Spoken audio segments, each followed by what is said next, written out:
Price Lord, மரியே வாழ்க. போன வீடியோவில் வந்து என்ன சொன்னேன்னா, ஆண்டவர் அந்த திருத்துகில்னா என்ன, ஆண்டவருடைய அடக்க துணினா என்ன, ஷூட் ஆஃப் தூர்னா என்னன்னு பார்த்தோம். இப்போ வந்து அந்த சாப்லெட் சொன்னேன் இல்லையா, அந்த சாப்லெட்டை பற்றி கம்ப்ளீட் அது வந்து 14 மணிகள் கொடுத்துருக்குறாங்க. சென்டரில் ஒரு அந்த தொடக்கத்தில் வந்து அந்த ஷூட் ஆஃப் தூரின் ஆண்டவருடைய அடக்க துணியோட ஒரு ஃபுல் போஸ்டர் வந்து மெடல் மாதிரி கொடுத்துருக்காங்க. அதுதான் அது இப்படி இருக்குது, அதை பற்றி பார்க்க போகிறோம். ஒரு பக்கம் பார்த்திங்கன்னா இப்படி இருக்குது, உங்களுக்கு ஃபோட்டோவில் தெரியும், டிஸ்கிரிப்ஷனில் போடுவாங்க. இன்னொரு பக்கம் அப்படியே அவருடைய அடக்கம் பண்ணப்பட்ட துணியோட ஃபோட்டோ இருக்குது. அதுக்கப்புறம் பார்த்திங்கன்னா இந்த ஜெபமாலை 14 சார்ம்ஸ் கொடுத்துருக்காங்க, 14 மெடல்கள் கொடுத்துருக்காங்க. அதே மாதிரி ஏணி மாதிரி இருக்குது, லேடர் ரோசரி இருக்கு இல்லையா, அந்த மாதிரி ரெட் கலரில் 14 மணிகள் கொண்டது தான் இந்த சாப்லெட். அது என்னன்னு சொல்லிட்டு இப்போ நம்ம பார்ப்போம்.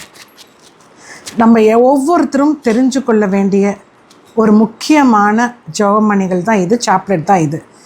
நம்ம தொடக்கத்தில் வந்து பிதாசுதன் போட்டு அவருடைய திருத்துகளோட அப்படியே எப்படி வந்து அந்த துகில் அடக்க துணியில் பதிஞ்சிருக்கோ அந்த முகத்தை அப்படியே, முகம் மட்டும் உள்ள ஃபுல் உருவத்தை வந்து கை கட்டப்பட்ட நிலை, கால் கட்டப்பட்ட நிலை, சில நெருப்பில் எரியப்பட்ட அந்த இது, அந்த திருத்துகில் எப்படி இருக்கோ அது அப்படியே அந்த ஃபோட்டோகிராஃப் கொடுத்துருக்காங்க. இன்னொன்று என்னென்னா, சில நெருப்பு காயங்கள்னால் அந்த துணியில் நெருப்பு எரிஞ்சதுக்கான அடையாளங்கள் இருக்குது, பேர்ன் மார்க்ஸ் இருக்குது. அது என்னென்னா, இது ஒரு காலத்தில் ராசிக்குரிய துணியான கழுதப்பட்டு தான், அதாவது இயேசுடைய அடக்க துணின்னு தெரியல. சில பேர் என்ன பண்ணியிருக்காங்க, ராஜாக்கள் எல்லாம் இந்த துணி நம்மக்கிட்ட இருந்தால் ரொம்ப ராசின்னு சொல்லி அந்த துணியை வச்சுட்டு இருந்திருக்காங்க. அதுக்கப்புறம் சில பேர் அந்த துணியை அபகரிக்கிறதுக்கு எடுத்துக்கிட்டு அவங்களோட பாதுகாப்பில் வச்சுருந்துருக்காங்க. சில பேர் என்ன பண்ணியிருக்காங்க, இந்த துணி எனக்கு இல்லைன்னா யாருக்கு இருக்கக்கூடாதுன்னு சொல்லி அதுக்காக போர்லாம், சண்டைக்கெல்லாம் போயிருக்காங்க. அந்த துணியை எரிச்செல்லாம் முற்பட்டிருக்காங்க. எரிக்கப்பட்ட போதும் அது வந்து தீயில் ஒன்றும் ஆகாமல் சில அந்த அந்த ஃபிலிமில் சில அந்த நெருப்பில் அந்த துணி பட்டதுக்கான அடையாளம், சயின்ஸ் மட்டும் இருக்கோலையே, அந்த திருத்துகள் அப்படியே இருக்குது. இனி வந்து இந்த திருத்துகள் சாப்லெட்டை பற்றி பார்ப்போம், என்னென்ன டீட்டெயில்ஸ் இருக்குன்னு. இது வந்து ஆண்டவருடைய அடக்க துணியின் திருச்செபமாலை. இதில் முதல்ல பார்த்திங்கன்னா, இதில் ஒரு டேப் கொடுத்துருக்காங்க, ஒரு அளக்கிற டேப் மாதிரி கொடுத்துருக்காங்க. அதுதான் அந்த சாம்.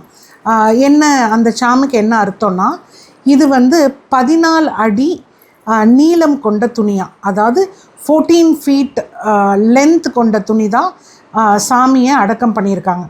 அந்த வந்து ஜோசப் அரிமத்தியா வந்து ஒரு நல்ல ஒரு வெள்ளை சுத்தமான புது 14 அடி கொண்ட துணியை தான் அந்த சில தைலங்கள்லாம் போட்டு யூத வழக்கப்படி அடக்கம் பண்ணியிருக்காரு.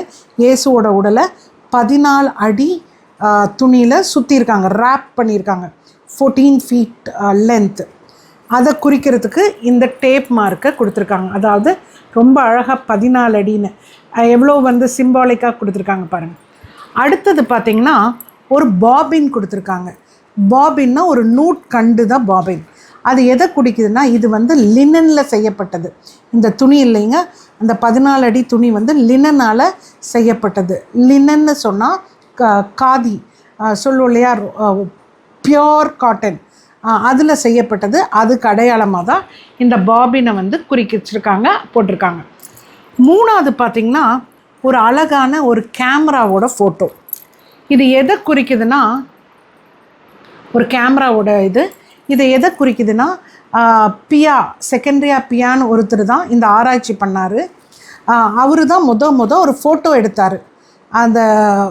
அந்த துணியை பார்க்க போகும்போது ஒரு ஃபோட்டோ எடுக்கிறாரு. அந்த ஃபோட்டோவில் வந்து பார்த்தா நெகட்டிவாக கன்வெர்ட் ஆகுது. அந்த ஃபோட்டோவில் அந்த கேமராவில் வந்து நெகட்டிவாக கன்வெர்ட் ஆகுது. அது என்னன்னு பார்த்து கழுவி பார்த்தா ஒரு பாசிட்டிவ் ஹியூமனோட முழு ஃபிகர் தெரியுது. அதாவது ஒரு மனிதருடைய முழு இது அப்படியே ஃபோட்டோகிராஃபாக அச்சு அசலாக அதில் தெரியுது.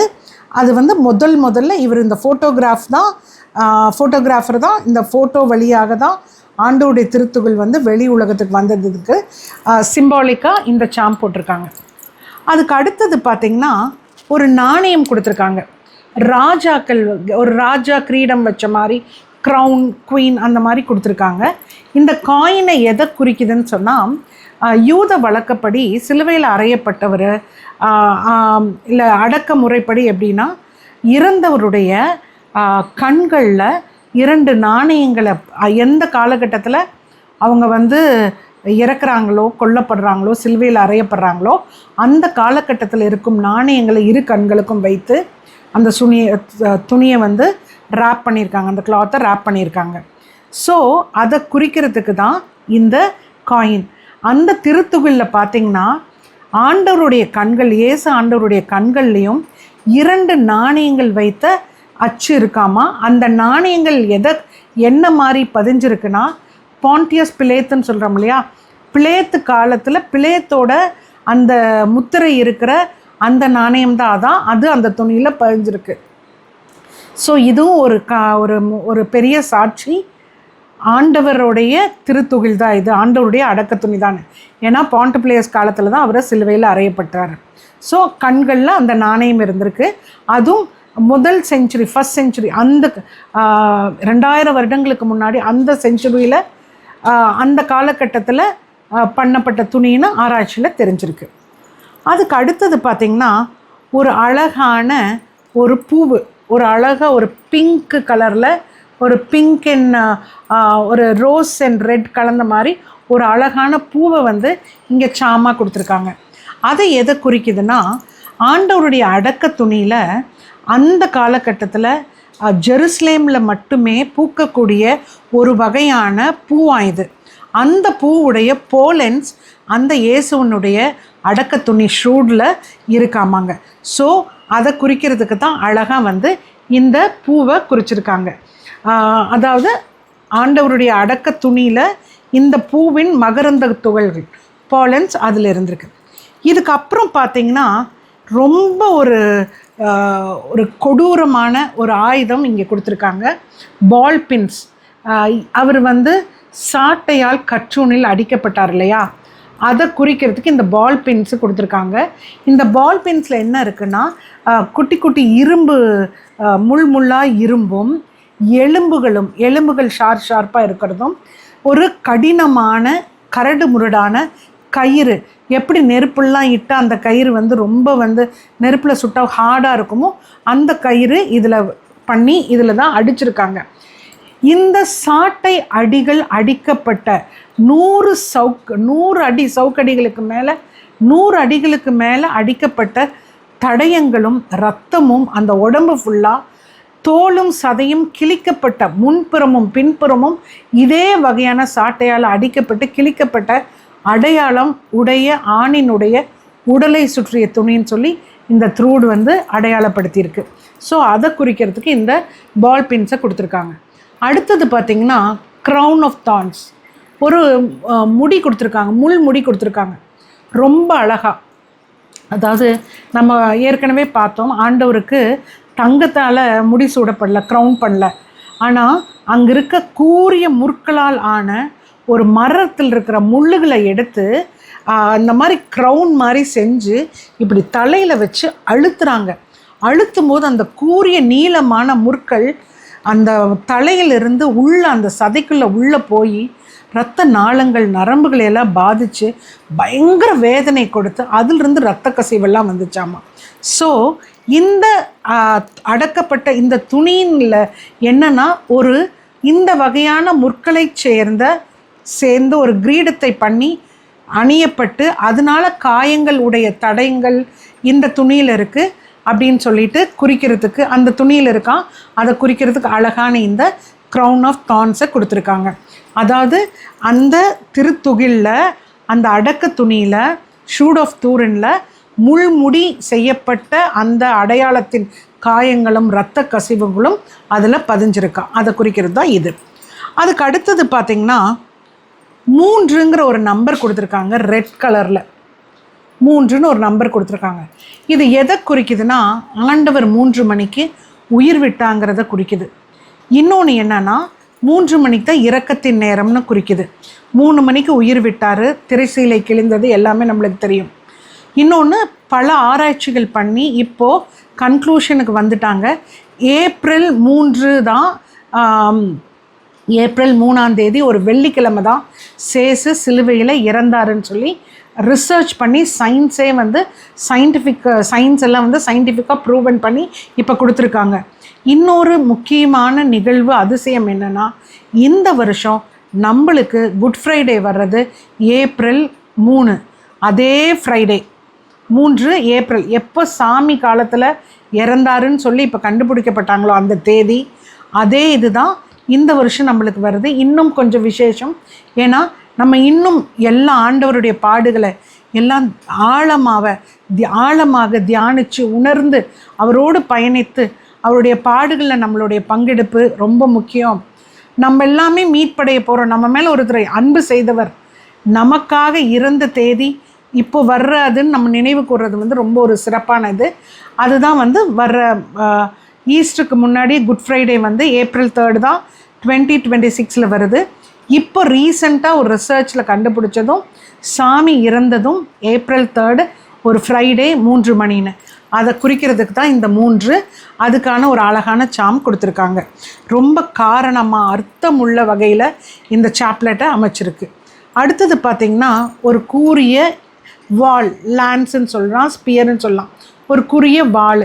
இதில் தான் வந்து அந்த ஒரு ரோமன் வீரர், நம்ம ஏற்கனவே அவரை பற்றி பார்த்தோம், அவர் வந்து சாமி இறந்துட்டாரான்னு பார்க்குறதுக்கு யூத வழக்கப்படி என்னன்னாங்க, ஒருத்தர் வந்து சிலுவையில் அறையப்பட்டவர்கள் வந்து இறந்துட்டாங்களான்னு பார்க்குறதுக்கு இந்த மாதிரி தான் சோதிப்பாங்களாம்.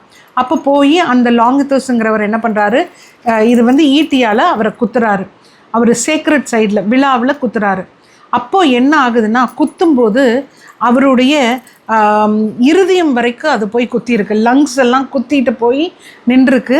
அப்போ தான் ரத்தமும் தண்ணீரும் அதிலிருந்து வெளிவந்தது.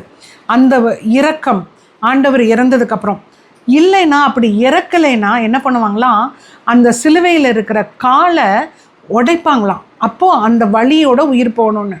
ஆனால் ஆண்டவருக்கு எந்த எலும்புகளுமே உடையப்படலை.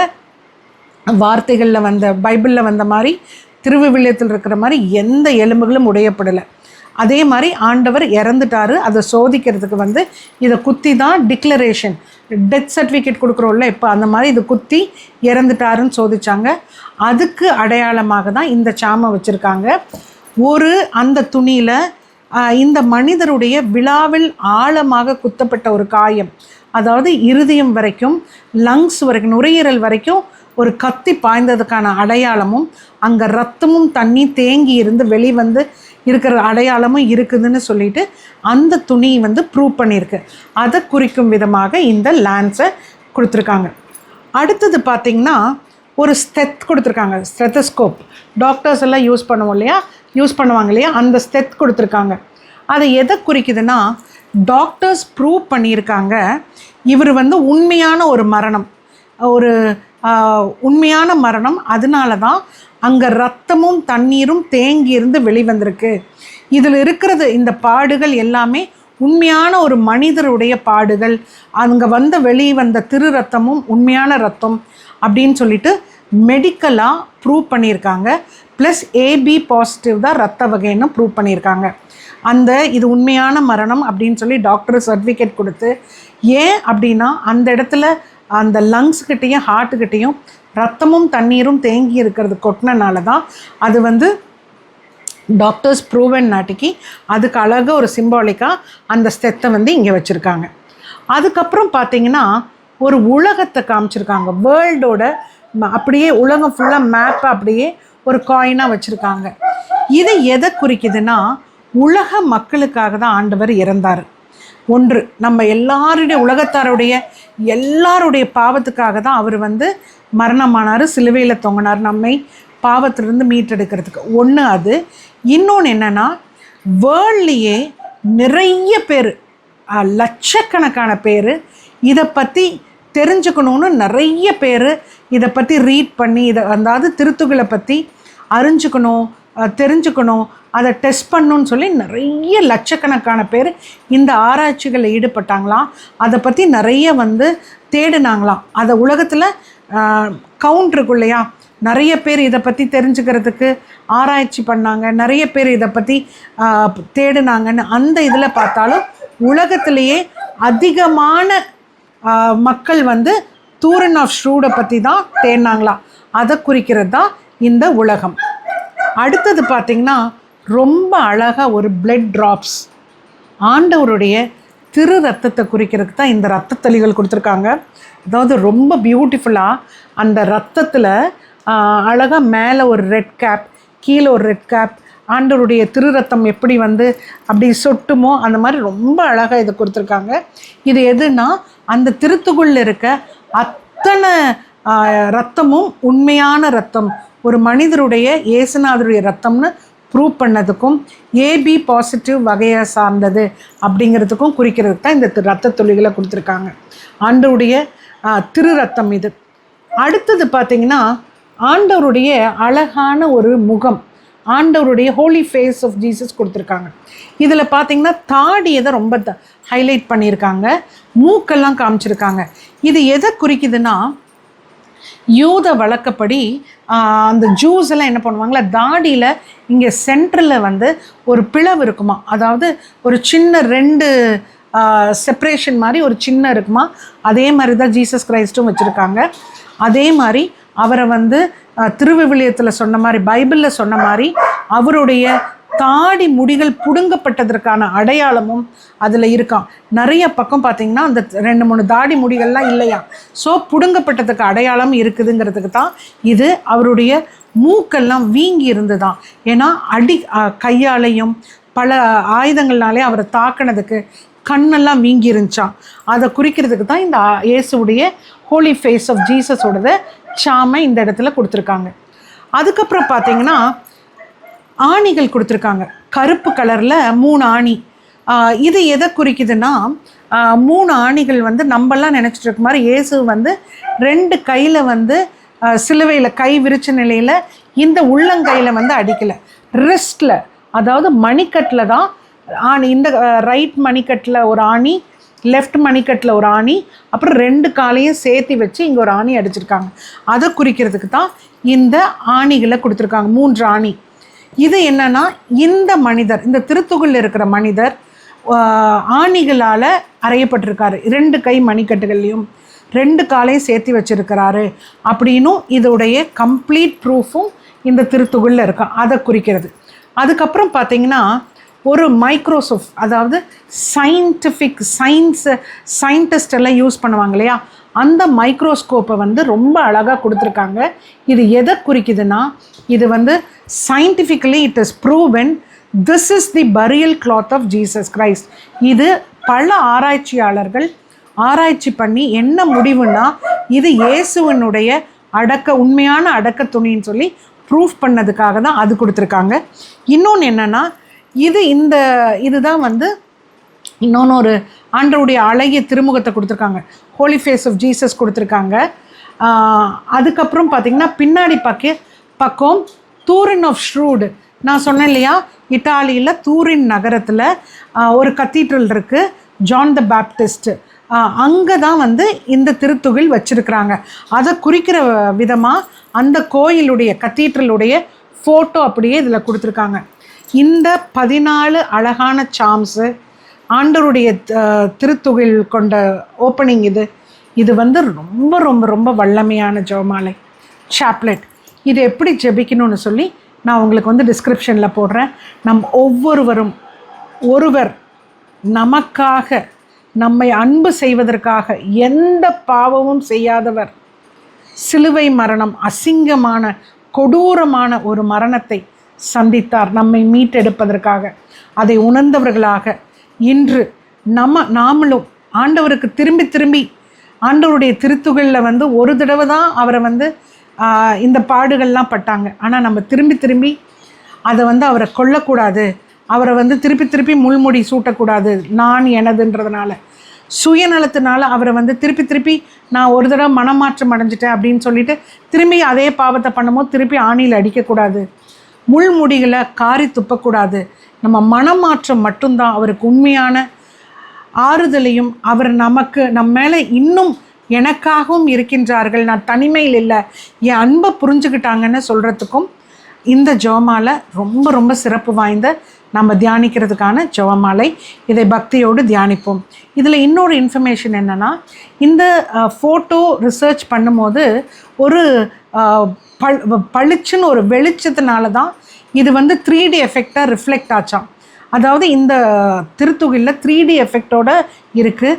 இன்னொன்று என்னென்னா, ஒரு பிரைட் லைட்டு அடித்ததன் அடையாளனால தான் இந்த ஃபோட்டோ, இந்த அச்சு இருபுறமும், அதாவது ஒரு மனிதனுடைய முன்புறமும் பின்புறமும் அப்படியே பதிஞ்சிருக்கிறதுக்கு காரணம் என்னென்னா, ஒரு லைட், ரேடியேட் லைட் வந்திருக்குன்னு. ஆனால் அந்த காலத்தில் எந்த லைட் எதுவுமே இல்லை. ஆனால் இது என்ன சயின்ஸ் எல்லாம் ப்ரூவ் பண்ண முடியல, ஒரு நம்ப முடியாத ஒரு அற்புதமும் அதிசயம்னா, சேசு உயிர்த்து வரும்போது ஒரு பிரைட் லைட் இருந்துச்சு இல்லைங்களா, ரிசரக்ஷன் லைட்டு, அந்த லைட்டோட ரேடியேஷன் தான், அந்த அந்த ஒளியுடைய பிரைட்னஸ் தான் ஆண்டவருடைய அப்படியே இந்த சாயல்லேருந்து முகத்திலிருந்து உள்ளங்கால் வரைக்கும் அப்படியே அவருடைய அடக்க துணியில் அந்த பாடுபட்ட நிலையை அப்படியே பதிச்சிருக்குன்னு சொல்லி இதில் வந்து சொல்லுறாங்க ரிசர்ச். அதாவது கற்பனை கெட்டாத, நடக்க முடியாத, ஆனால் உண்மையான சாட்சியபூர்வமான ஆண்டவர் தன் திருத்துகளே நமக்காக விட்டுட்டு போயிருக்காரு. அதை உணர்ந்தவர்களாக இது ஒரு பெரிய ஒரு நல்ல ஒரு யாருக்கும் தெரியாத, நிறைய பேருக்கு புரியாத ஒரு புதிரான ஒரு சாப்லெட். பட் வந்து எவ்வளோ மைன்யூட் டீட்டெயில்ஸ் கொடுத்துருக்காங்க. அந்த சாப்லெட்டும் ரொம்ப அழகாக இருக்கும். அதை டிஸ்கிரிப்ஷனில் போடுறோம். அதை பக்தியோடு தியானித்து ஆண்டவருடைய பாடுகளை பயணிப்போம், பக்தியோடு உணர்வோம். Mama loves you all.